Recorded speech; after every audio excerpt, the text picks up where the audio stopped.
Good morning ma'am. तुम कौन? मैं आपका नया ड्राइवर। वो आप रमेश जी को तो जानती है ना? हाँ। वो मेरे पापा हैं। दरअसल रात उनकी तबीयत ज़्यादा खराब हो गई थी तो उनकी जगह मैं आया हूँ। ड्रेस कहाँ है तुम्हारी? वो मैडम, पापा की रात तबीयत ज़्यादा खराब थी तो पूरी रात उनके साथ हॉस्पिटल में ही रहा। और जैसे सुबह उनकी तबीयत थोड़ी ठीक हुई तो उन्होंने बोला कि जाओ मैडम को ऑफिस छोड़ना है, क्योंकि मैडम को गाड़ी चलानी नहीं आती।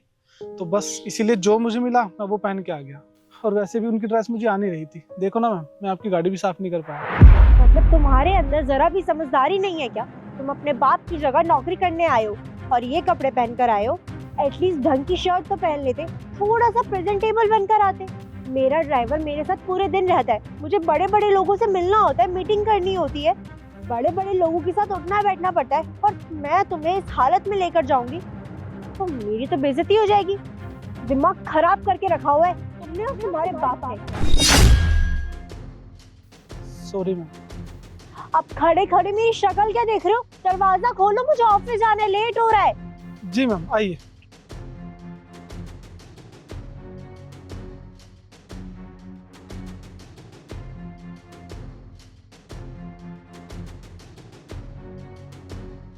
अर्पिता, कल मैंने तुम्हें एक फाइल दी थी, वो रेडी हो चुकी है?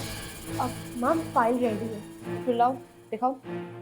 ओह शिट मैम, मुझे लगता है कि वो फाइल ना मैं गाड़ी में ही भूल गई। मैं अभी मंगवाती हूँ। ठीक है।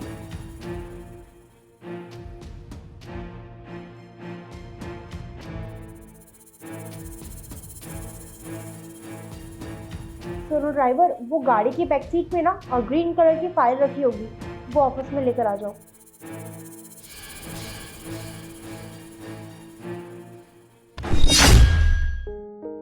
Ma'am, file. Ma'am file.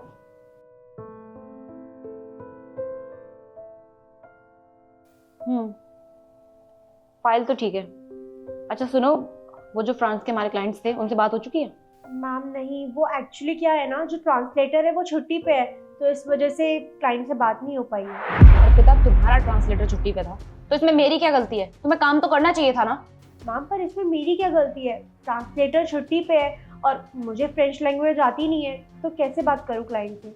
देखो अर्पिता, इस काम की जिम्मेदारी मैंने तुम्हें दी थी, अब वो तुम्हारी हेडेक है कि तुम उस काम को कैसे करती हो। और हाँ, अगर उस क्लाइंट से हमारी डील नहीं हुई ना तो हमारी कंपनी को बहुत बड़ा लॉस हो सकता है, और उस लॉस की जिम्मेदार ना तुम रहोगी। मैम, अगर आपकी इजाजत हो तो मैं कुछ बोलूं? तुम्हारा दिमाग खराब हो गया है क्या? और तुम मुझे एक बात बताओ, तुम अभी तक यहीं क्यों खड़े हो? गए क्यों नहीं हो? जाओ यहाँ से। 1 मिनट रुको तुम। अगर वो कुछ बोलना चाहता है तो तुम उसे बोलने क्यों नहीं दे रही हो?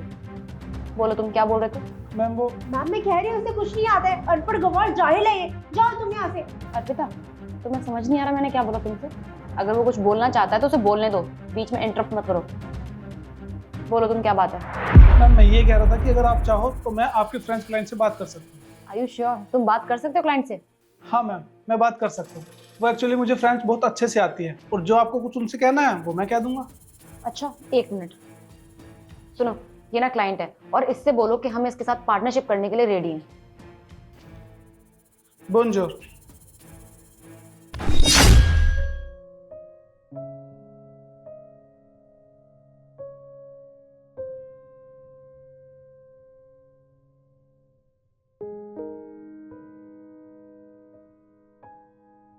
ये लीजिए मैम। आपने इनको समझा दिया जो मैंने आपसे कहा था? जी ma'am. Thank you so much.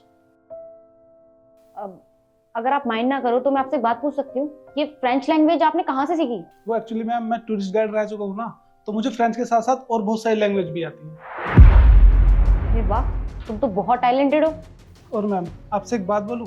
आज सुबह जब मैंने आपको बताया कि मेरे पापा की रात से तबीयत खराब है, वो हॉस्पिटल में है, आपने मेरी वो बात ना सुन के मेरे होलिये और मेरी ड्रेस के बारे में पूछा, और ना जाने मुझे क्या क्या सुना दिया, जबकि आपको मेरे पापा के बारे में पूछना चाहिए था। आपको नहीं पता कि मैं अपने पापा की तबीयत को लेकर कितना परेशान हूँ।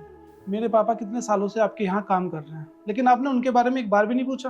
आप जैसे अमीर लोग ना हम जैसे गरीब लोगों की मजबूरी समझ ही नहीं सकते। देखो मैडम, मैं आपकी बातों का जवाब तो दे सकता था, लेकिन मेरे पापा ने मुझे ऐसे संस्कार नहीं दिए। और मैम, न जाने मैंने कितनी बार आपकी कंपनी में इंटरव्यू देने की कोशिश करी, लेकिन कभी कभी वैकेंसी नहीं मिली तो कभी कभी मेरा सिलेक्शन नहीं हुआ। और मैम, मैं भी चाहता हूँ कि मेरे पापा अब घर में बैठे, क्योंकि उनकी एज भी हो चुकी है, लेकिन किस्मत मेरा साथ ही नहीं दे रही, मुझे कहीं जॉब भी नहीं मिल पा रहा। ये तो बहुत अच्छी बात है। और अर्पिता तुम्हें जरा सी भी तमीज नहीं है कि लोगों से किस तरीके से बात की जाती है? और एक बात बताओ मुझे, तुम लोगों को उनके कपड़े देख के जज करती हो क्या? अरे तुम इतनी पढ़ी लिखी हो लेकिन तुम्हें आज तक लोगों से बात करने तक की तमीज नहीं आई। और अगर तुम्हें नहीं पता कि वो एजुकेटेड है या नहीं है तो तुम्हें कोई हक नहीं बनता कि तुम किसी की भी बेइज्जती करो। और हाँ अर्पिता, इस दुनिया में ऐसे काफी सारे लोग हैं, कोई कम कमाता कोई ज्यादा कमाता है। इसका मतलब ये नहीं है कि तुम उनको नीचा दिखाओगी। और तुम यहाँ पर मेरे सामने इतनी पोलाइट होकर दिखा रही हो क्योंकि तुम्हें पता है कि मैं तुम्हारी बॉस हूँ, और तुम वहीं इसके साथ बदतमीजी कर रही हो क्योंकि तुम्हें पता है कि ये तुम्हारा ड्राइवर है, इसलिए तुम उसके साथ बदतमीजी कर रही हो, उसकी बेइज्जती कर रही हो। अरे लोगों की लाइफ में ऐसे काफी सारे स्टेजेस आते हैं जिसमें वो ना चाह के भी जॉब करते हैं, और ये तो कितना एजुकेटेड है, पढ़ा लिखा है, और तुम उसके साथ ऐसे बदतमीजी कर रही थी। तुम इतनी पढ़ी लिखी हो लेकिन तुमने पढ़ लिख कर भी क्या उखाड़ लिया? तुम आज भी लोगों की बेइज्जती कर रही हो। और मुझे नहीं पता था कि मेरे ऑफिस के लोग बाहर लोगों के साथ इस तरीके की बदतमीजी करते हैं। अगर तुम इनके साथ ये सब कर रही हो तो तुमने मेरे ऑफिस का तो बहुत बुरा हाल कर रखा होगा।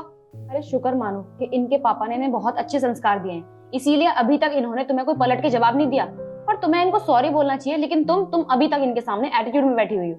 अब मैं चाहती हूँ कि तुम इनसे माफी मांगो। अगर तुम इनसे माफी नहीं मांग सकती हो ना तो अभी के अभी इस कंपनी से बाहर जा सकती हो। सॉरी मैम, मुझसे गलती हो गई। अब ना मैं किसी को भी उसके लुक, उसके हुलिये से जज नहीं करूँगी। और तुम भी मुझे माफ़ कर दो, मैंने तुम्हारे साथ बहुत बदतमीजी करी, तुम्हारे कपड़ों से तुम्हें जज किया। और तुम्हारे पापा की तबीयत इतनी ज़्यादा ख़राब है पर मैंने तुम्हारे पापा की तबीयत के बारे में नहीं पूछा, बल्कि तुम्हारी यूनिफॉर्म, तुम्हें उल्टा सीधा बोलने लगी। प्लीज़ मुझे माफ़ कर दो। ठीक है, अब तुम जा सकती हो, और ये फाइल मैं पूरी चेक करके तुम्हें भेज दूंगी। Okay ma'am. ठीक है मैम, अब मैं भी चलता हूँ। अरे तुम कहाँ जा रहे हो? तुमने मुझसे अभी कहा था कि तुमने हमारी कंपनी में काफी बार ट्राई किया है लेकिन तुम्हें कभी जॉब नहीं मिली। मैं चाहती हूँ कि तुम हमारी कंपनी में एज अ ट्रांसलेटर काम करो, और तुम्हारा इंटरव्यू तो हो ही चुका है, तो प्लीज कल से टाइम पर आ जाना, ठीक है? Thank you ma'am, thank you so much. Congratulation.